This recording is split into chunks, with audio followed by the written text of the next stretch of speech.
Hey everyone, welcome back to another SpinSucks Ask Me Anything. I am Gini Dietrich. Notice anything new about me? It's really terrible. So there's a new studio filters that's in beta on Zoom. If you go to your stop video button and you click the arrow, it says choose video filter, and then studio effects, which is in beta, and you can have a mustache or a beard. You can also have new eyebrows. And you can give yourself some lip color, which I keep licking my lips as if I'm really wearing lipstick. I'm not really wearing lipstick, but okay, no more mustache. Nice. All right, there you go. That's my trick for the week for you. Let's get to the question of the week. I lost my little thing here. Okay, the question is, hi, I just started using Cision reporting for a client, and it includes SEO impact. I hate that word. Impact is not a word. You can have impacted teeth. A plane can combust on impact, but it's effect or effect. Anyway, all right. I just started using Cision reporting, and it includes SEO impact, domain authority, as well as social amplification. And I wanted to see if there are any industry benchmarks to contextualize our results. I want to be able to communicate that these are the averages, above average or below average. For example, ages ago for CPM, I used to tell clients that 3 to 5 CPM for a publicity campaign was successful, and that 7 to 10 for an equity campaign with large out-of-pocket was the industry benchmark. Just curious about these new metrics, and the Cision rep, oh, sorry, I probably shouldn't read that part. They were not able to help. So I'm gonna break that down into 3. And I'm gonna start with domain authority.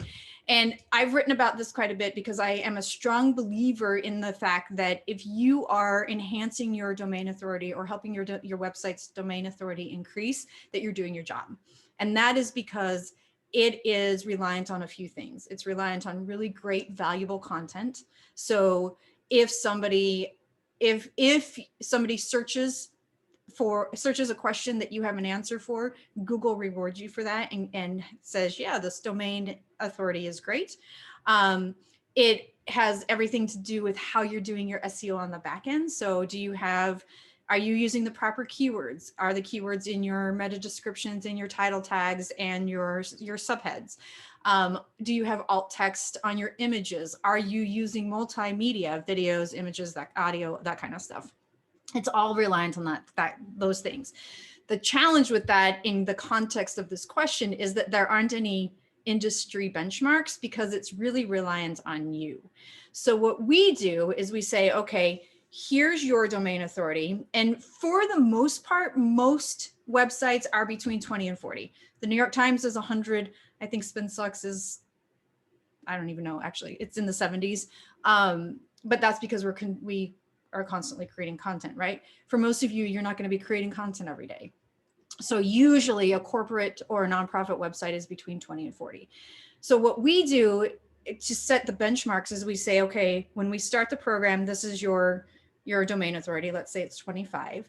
And your competitors are between 30, like we'll list out the competitors. We'll say competitor A is 30, competitor B is 32, competitor C is 48.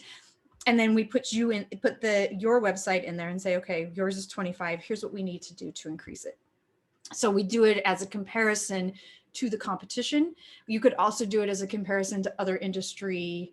If it's a nonprofit or your media or whatever happens to be, you can do it to other industry websites as well. You never want to compare yourself on a scale of 1 to 100 because it's not apples to apples, right? You would be comparing yourself to the New York Times, which just doesn't make sense. So there's that one. The second one, which is SEO impact, I don't even like to say it, is you really want to look at the same kind of thing. There's not an industry benchmark, so to say, but there's a benchmark as it compares to where you are now and where your competitors are. So if your priority keywords are things like for us, it would be peso model, PR metrics, measuring PR, any of the paid media types, paid, earned, shared, and owned media. Those are our priority keywords. So where are we right now? And where are we compared to who's on the first page of Google? So if I were to Google peso model, we better be there.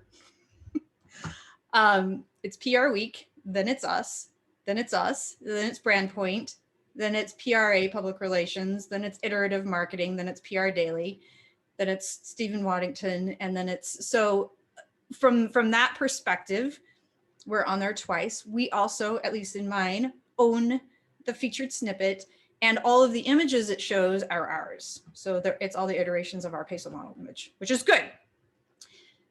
The PR week one mentions us, and it says actually the peso model which Dietrich developed. So it mentions me, which is awesome.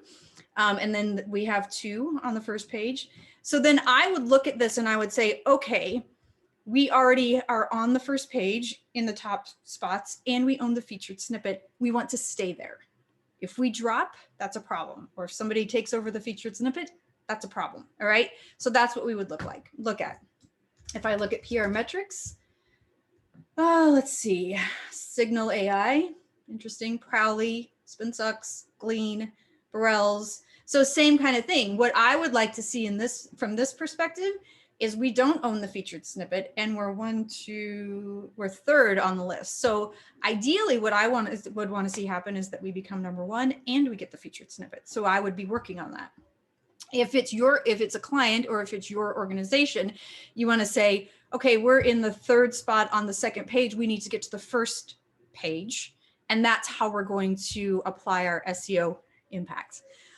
So that from that perspective, social media amplification, I don't really love, because I think it's a bunk metric. It's a vanity metric. It makes you feel good. Certainly, I keep licking my lips as if I have lipstick on.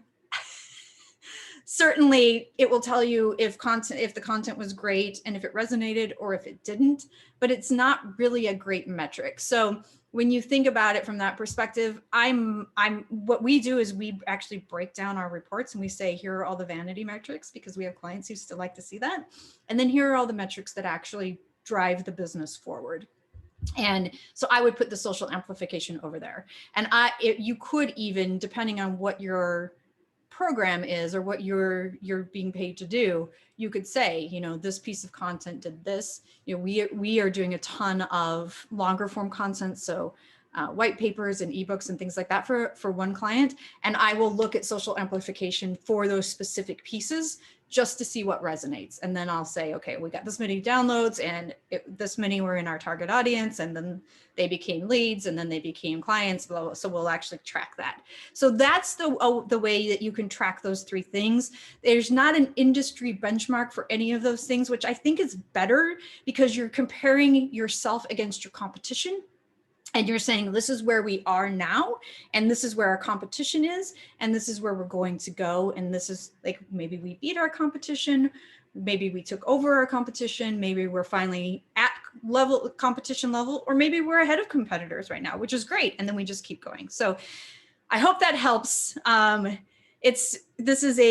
The metrics measurement piece is a love of mine, because I really believe that the work that we do does actually, I don't just believe it, I know it does generate actual results from the perspective of cold hard cash, or if you're on the nonprofit side, more fundraising, more volunteers, whatever the goal is, the work that we do does contribute to that. We just have to be able to demonstrate it. And it sounds like the Cision reports are starting to get you there. So now that's how you'll take it to the next level. So I hope that helps. If you have a question for us, you can leave it in the comments below. You can head on over to SpinSucks, because there will be a blog post there about this, and you can leave it in the comments there. Or, which I would prefer, you join the SpinSucks community, where we talk about all sorts of fun things, including marketing and communications. You can find us at spinsucks.com/spin-sucks-community. That's spinsucks.com/spin-sucks-community. And I shall see you next week. Goodbye.